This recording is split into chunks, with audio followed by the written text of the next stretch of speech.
GTZ. The Toyota AE86 is one of the most iconic Japanese cars of all time. Rear-wheel drive, great platform for drifting. In fact, the 4AGE engine is one of the most iconic tuner engines out there. This also has a 4AGE engine, but it's actually the 4AGZE because it's supercharged. It's from the Toyota MR2, but this does not come with the dreaded snap oversteer or pop-up headlights for that matter. But this thing is still cool as hell, and unlike the AE86, it doesn't cost a bomb. In fact, you can get these for around £9,500, bought and shipped to the UK.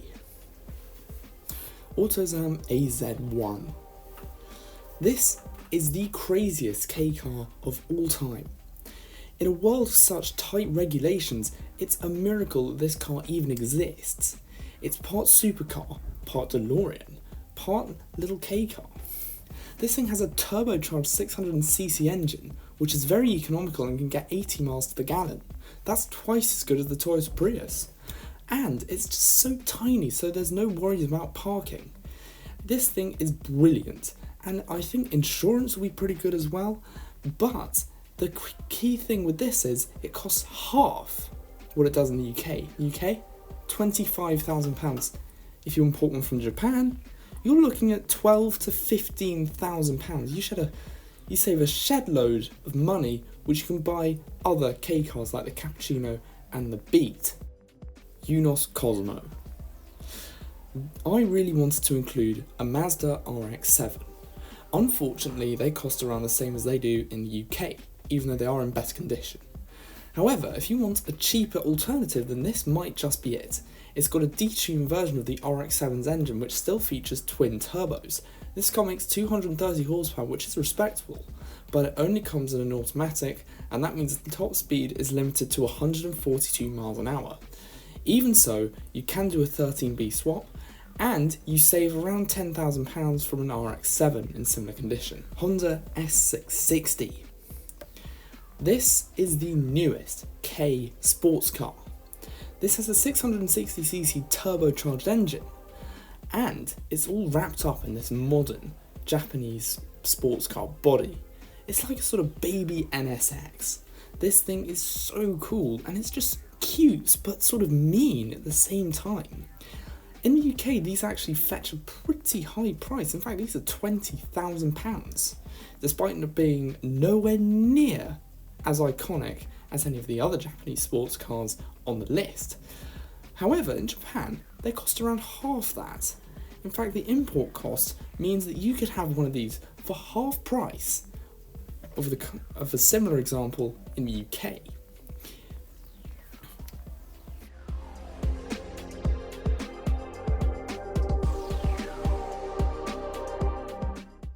Isuzu Gemini R.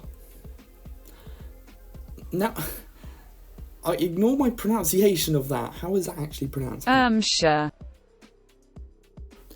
Sure is a tuner which puts turbochargers on Isuzu engines, and this was one of its more iconic examples. This thing is like a sort of miniature rally car, a bit like a sort of mini Evo. I mean, it even looks like an Evo if you squint and stand about a half kilometre away.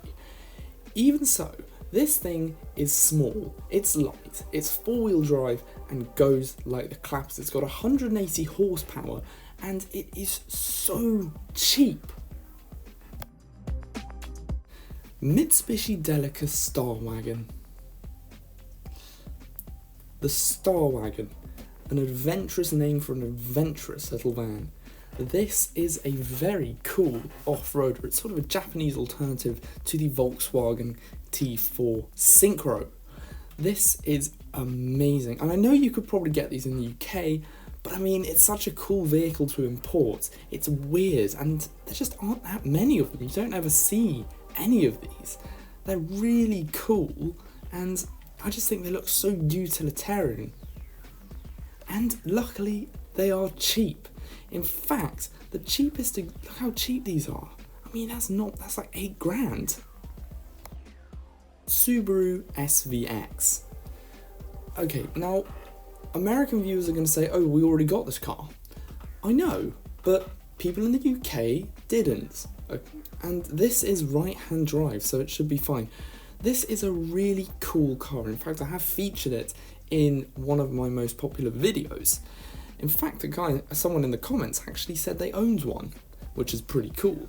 Anyway, this is a 4-wheel drive, 6-cylinder Subaru sports car. This was not meant to touch the dirt. This was planted steadily on the road.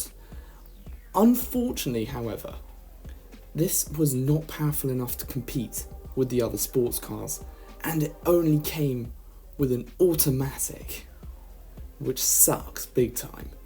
But still, it looks like a fighter jet, designed by Giorgetto di Giugiaro. Nissan Skyline GTT. Okay, now, I've been told you want a Nissan Skyline, but with GTRs costing £140,000, I think that's a bit out of your price range. Now, instead of moping off into a corner, why don't you look at this? It's rear-wheel drive. It's got a 2.5 litre engine with a single turbo, but it makes the same power. It's just a sort of simple Skyline, if you like. It's got the same power. It's nimble, it's lighter, and it's so much cheaper. It costs 1/10 of the price. And I know what you're going to say. I know you're going to say it's just not a GTR in any way. But, I mean, it's still a Skyline. It looks like a Skyline, a cleaner version of the GTR. And sure, I mean, in the UK, these cost 30 grand. This is just a deal at £15,000. I mean, if you don't like it, you're just ungrateful.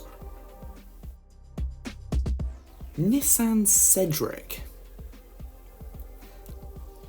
This is Cedric. He's a small Japanese saloon car.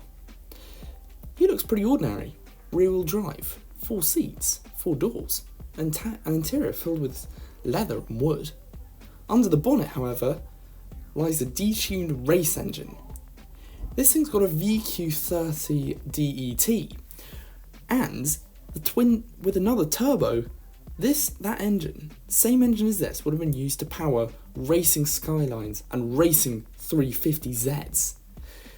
So, you'll be surprised by this car. I know it looks a bit odd, but I mean, it's got a little something about it. It's a sleeper. It can do 150 miles an hour, and it's the cheapest car on the list. So that was my list of 9 cheap to buy and import Japanese cars. What do you think of these? Have you got any of these? Are you considering importing any of these cars? If you are, please do comment below and comment any other recommendations. I've got to do a part 2 of this. So my personal favourite would actually be the Corolla. I think it's just so cool, and I love the fact that it's got a supercharger. So thank you very much for watching. Please like and subscribe for more in the future, and until next time, goodbye.